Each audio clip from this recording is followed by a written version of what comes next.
شاہ صاحب آپ پریشان کیوں ہو رہے ہیں؟ 2 دن یہ عیش و عشرت نہیں ملے گی تو خود ہی لوٹ آئے گا۔ آپ بیکار میں اپنی بی پی ہائی کر رہے ہیں۔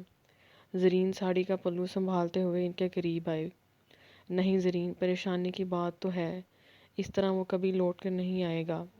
بابا جان نے ساری جائیداد میرے نام کرنے کے بجائے اشر کے نام کر دی ہے۔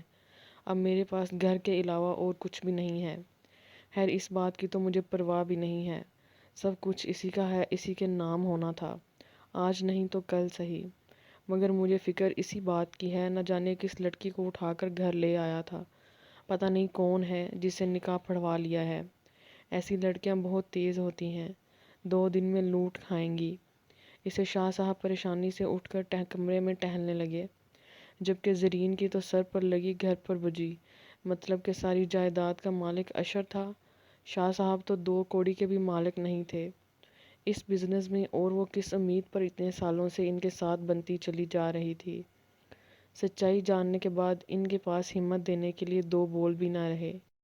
وہ غصے سے اٹھ کر باہر چلی گئی، جبکہ شاہ صاحب اب تک اس بات پر یقین نہیں کر پائے تھے کہ صوفیہ انہیں بھی چھوڑ کر جا چکی ہیں۔ کیا مطلب ہے آپ کا پھپھو؟ مطلب کہ اس جائیداد میں آپ کو کچھ بھی حاصل نہیں ہے؟ آپ تو کہہ رہی تھیں کہ بس سب کچھ آپ کے نام لگنے کی دیر ہے۔ فرحت اس کا سرخ چہرہ دیکھتے ہوئے کہنے لگی۔ انداز ایسا تھا کہ ہمدردی کم اور مذاق زیادہ اڑایا جا رہا تھا۔ نہیں، یہ سب کچھ میرا ہے، میرے اتنے سالوں کی محنت ہے۔ اس طرح سے تو میں اس لڑکی کو قبضہ نہیں کرنے دوں گی، میں جلد ہی کوئی حل نکال لوں گی سب کا۔ شاہ صاحب مجھے اس طرح سے نا امید تو نہیں کر سکتے، جائیداد میں کچھ نہ کچھ تو مجھے دیں گے ہی، نہیں تو اس جائیداد کے لیے جہاں اتنا صبر کیا ہے وہاں تھوڑا اور سہی۔ میں اس جائیداد کے وارث اشر کو ہی راستے سے ہٹا دوں گی۔ انہوں نے اپنے خطرناک ترین ارادے اس پر ظاہر کیے تو فرحت پریشان ہو گئی۔ پھپھو یہ آپ کیا کہہ رہی ہیں؟ مطلب آپ اشر کو مروانا چاہتی ہیں؟ فرحت کو جھٹکا لگا تھا۔ اس جائیداد کے لیے مجھے جو بھی کرنا پڑا میں کروں گی فرحت، اور اگر تم میرا ساتھ دو گی تو تمہیں بھی فائدہ ہوگا۔ وہ اسے لالچ دینے لگیں۔ آئی ایم سوری پھپھو، لیکن کل صبح کی فلائٹ سے میں امریکہ جا رہی ہوں۔ مجھے اشر میں پہلے بھی کوئی انٹرسٹ نہیں تھا، وہ تو صرف اس کی جائیداد کے لیے میں اس کے آگے پیچھے گھوم رہی تھی۔ خیر اشر نہیں تو کوئی اور صحیح، لیکن آپ کے ان خطرناک ارادوں میں آپ کے ساتھ نہیں ہوں۔ I am sorry. وہ اپنا بیگ اٹھاتی صاف جواب دے کر باہر نکل گئی۔ سب کے پر نکل آئے ہیں، کوئی بات نہیں، جب یہ جائیداد میرے نام ہوگی تب پھر سے تلوے چاٹتے پھرو گے۔ زریں بڑبڑاتے ہوئے اپنا پلان ترتیب دینے لگی۔ مما پلیز رونا بند کریں، اس طرح سے رونے سے کیا ہوگا؟ بھلا وہ ان کے قدموں میں بیٹھا ان کے گھٹنوں پر سر رکھے بہت پیار سے سمجھا رہا تھا، لیکن صوفیہ بیگم کے آنسو تھمنے کا نام نہیں لے رہے تھے۔ آج بیٹے کا مان بڑھانے کے لیے وہ اس کے ساتھ آ تو گئی تھی، لیکن اپنا گھر بار چھوڑ دینا بھی ان کے لیے آسان نہیں تھا۔ نہیں اشر، تم نہیں سمجھو گے، ایک عورت کا اصل گھر اس کے شوہر کا گھر ہوتا ہے جسے میں چھوڑ آئی ہوں۔ وہ اسے سمجھانے کی کوشش کرنے لگیں۔ لیکن وہ آپ کا گھر کبھی تھا ہی نہیں مما، وہ زرین آنٹی کا گھر تھا اور آج بھی انہی کا ہے، اور ایسے شوہر کا کیا فائدہ جسے آپ کے ہونے یا نہ ہونے سے کوئی فرق ہی نہ پڑتا ہو۔ انہوں نے ایک بار آپ کو روکنے کی کوشش نہیں کی، بس اپنا فیصلہ سنا دیا، اور ان کے فیصلے کے بعد اگر میں آپ کو وہاں رہنے دیتا تو یہ میری غیرت کی توہین تھی۔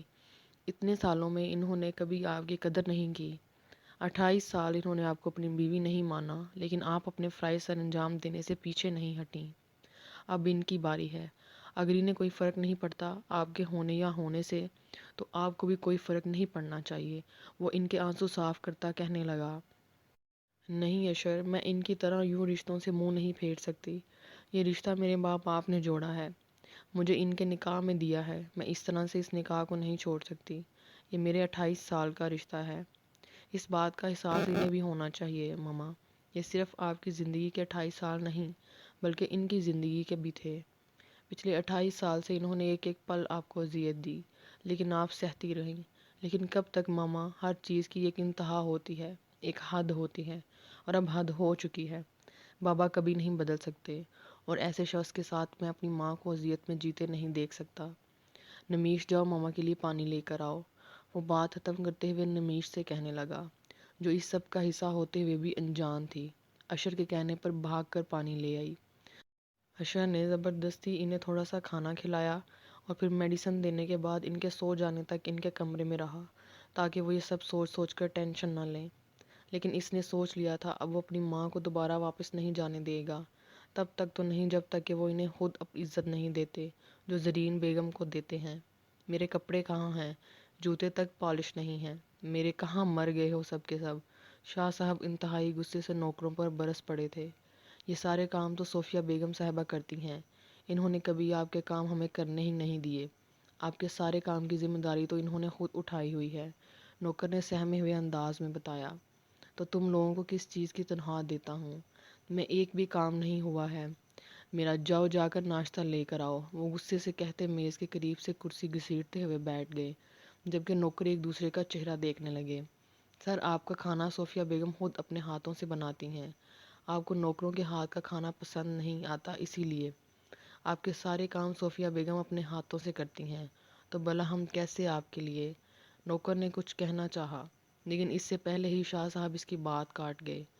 بند کرو اپنی بکواس، اگر سب کچھ وہ کرتی ہے تو تم یہاں کیا کر رہے ہو؟ دفع ہو جاؤ یہاں سے، نکل جاؤ میرے گھر سے، تمہاری کوئی جگہ نہیں۔ وہ غصے سے نوکر کو کہتے ہوئے واپس سیڑھیاں چڑھ گئے، جبکہ باقی نوکر ہمدردی سے انہیں دیکھنے لگے، جو ابھی ابھی اپنی نوکری شاہ صاحب کے غصے کے ہاتھوں گنوا چکا تھا، اور وہ سب یہ بھی جانتے تھے کہ آج پہلی بار صوفیہ بیگم کی غیر حاضری کی وجہ سے وہ سب باری باری اپنی اپنی نوکریاں گنوائیں گے، اور اب وہ سب لوگ اپنے اپنے کام میں مصروف ہو گئے، آخر اپنی نوکری بھی تو بچانی تھی۔ یا خدایا، یہ سب کچھ کیا ہے؟ شاہ صاحب نہانے کے لیے واش روم میں داخل ہوئے تو آج انہیں نارمل پانی نصیب نہیں ہوا۔ گیزر آن تو تھا، لیکن گرم اور ٹھنڈے پانی کے لیے انہیں ایک بار پھر سے صوفیہ بیگم کی یاد آئی، جو خود ہی صبح پانی کو نارمل کر کے تیار کرتی تھی۔ وہ خاموشی سے واش روم سے باہر نکلے تو سامنے بیڈ پر زرین کو خود کا کوئی کام کرتے پایا۔ زرین، جاؤ ٹھنڈا اور گرم پانی مکس کرو، آج صوفیہ نہیں ہے تو میرا کوئی بھی کام نہیں ہوا۔ میں ذرا کسی ملازم سے اپنے کپڑے ٹھیک سے پریس کرواتا ہوں۔ کیسے پریس کیے ہیں، اور اس طرح سے کون جوتے پالش کرتا ہے؟ یہ سارے کام صوفیہ ہی بہتر طریقے سے کر سکتی ہے۔ آخرکار انہوں نے اعتراف کیا۔ کمال کرتے ہیں شاہ صاحب، کیا ہو گیا ہے آپ کو؟ آپ کو کیا لگتا ہے میں یہ سارے چھوٹے موٹے کام کروں گی؟ یہ سارے کام کرنے کے لیے گھر میں نوکروں کی فوج ہے، اب ان میں سے ہی کسی سے کہیں۔ مجھ سے یہ سب کچھ نہیں ہوتا، اور ویسے بھی آپ تو ہمیشہ سے کہتے تھے کہ صوفیہ اور تو کچھ نہیں کر سکتی۔ ہاں، لیکن آپ کے چھوٹے چھوٹے کام کر کے وہ آپ کی نظروں میں بڑا بننے کی کوشش کرتی رہتی ہے، اور آج آپ کہہ رہے ہیں کہ اس سے بہتر یہ سب کچھ کوئی اور ہی کر ہی نہیں سکتا۔ خیر، آپ جائیں، فریش ہو جائیں، میں کسی نوکر کو بھجوا کر یہ کام کرواتی ہوں۔ زرین کا تو کل سے یہی جان کر موڈ آف ہو چکا تھا کہ ساری جائیداد اشر کے نام ہے، اور اوپر سے شاہ صاحب کا حکم دیتا لہجہ انہیں مزید غصہ دلا گیا تھا، اسی لیے ان سے کہتے ہوئے کمرے سے باہر نکل گئیں، جبکہ شاہ صاحب کو آج انہیں اپنی دی گئی چھوٹ کا فیصلہ غلط لگا تھا۔ شاہ صاحب نوکروں پر اپنا غصہ نکال کر بنا ناشتہ کیے ہی چلے گئے۔ نہ تو ان کے کپڑے وقت پر تیار تھے، نہ ہی جوتوں کو ان کے مطابق پالش کیا گیا تھا۔ اس کے علاوہ بھی آج ان کا بریف کیس تھام کر کوئی دروازے تک نہیں آیا تھا۔ نہ چاہتے ہوئے بھی آج صوفیہ کی کمی کو انہوں نے شدت سے محسوس کیا تھا۔ آج انہیں پہلی بار احساس ہوا تھا کہ صوفیہ کچھ بھی نہ ہوتے ہوئے بھی ان کی زندگی کا ایک بہت اہم حصہ تھیں، جبکہ ان کے جاتے ہی دادا اور دادی اشر کو گھر کی تمام خبر پہنچا چکے تھے۔ جیسا اشر نے سوچا تھا بالکل ویسا ہی ہوا تھا۔ اشر اس عمر میں اپنے ماں باپ کو الگ کرنے جیسا گناہ کبھی نہیں کر سکتا تھا، اس لیے دادا اور دادی کے ساتھ مل کر اس نے یہ پلاننگ کی تھی۔ وہ اپنی ماں کو اس کا حق دلوائے گا، جس میں دادا اور دادی اس کا بھرپور ساتھ دے رہے تھے۔ وہ بھی یہی چاہتے تھے کہ شاہ صاحب کو صوفیہ کی اہمیت کا احساس ہو، اور آج انہیں اس پلاننگ میں شامل کر کے اشر نے انہیں خوش کر دیا تھا۔ وہ ہمیشہ سے صوفیہ کی زندگی کی تباہی کا ذمہ دار اپنے آپ کو سمجھتے تھے کہ ان کی وجہ سے ایک نیک سیرت پیاری سی لڑکی کی زندگی برباد ہو گئی۔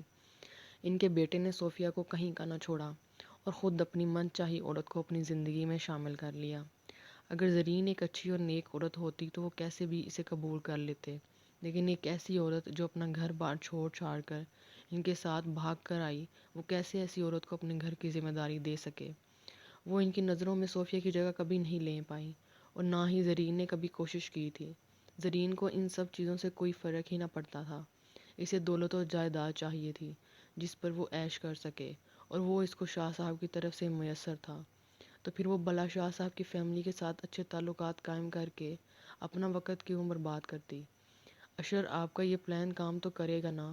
آپ نے ماما کو نہیں دیکھا؟ وہ بہت پریشان ہیں، بہت اداس رہتی ہیں، سارا سارا دن روتی رہتی ہیں۔ ایک عورت کے لیے اس کے شوہر کا گھر ہی اس کا اصل گھر ہوتا ہے۔ وہ آپ کا مان بچانے کے لیے آپ کے ساتھ تو آ گئیں، لیکن اپنے شوہر کے بغیر دل سے خوش نہیں ہیں۔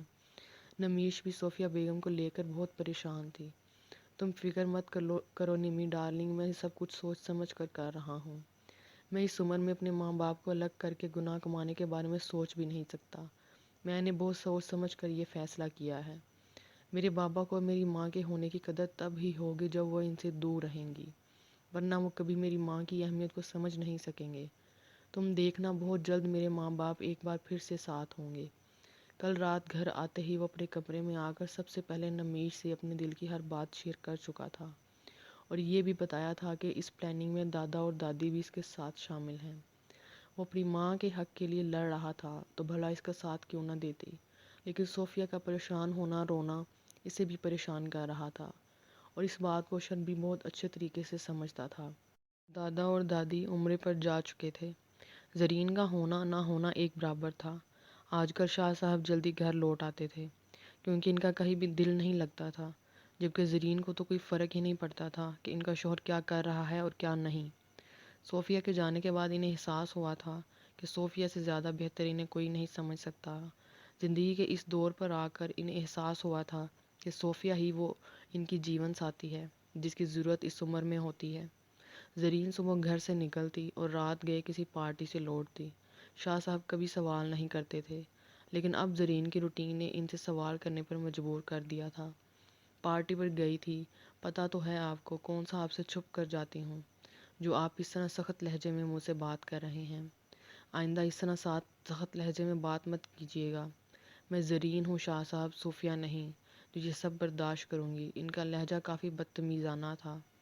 لیکن زرین، یہ کوئی صحیح وقت نہیں ہے گھر واپس لوٹ کر آنے کا۔ وقت دیکھا ہے تم نے؟ رات کے 2 بج رہے ہیں۔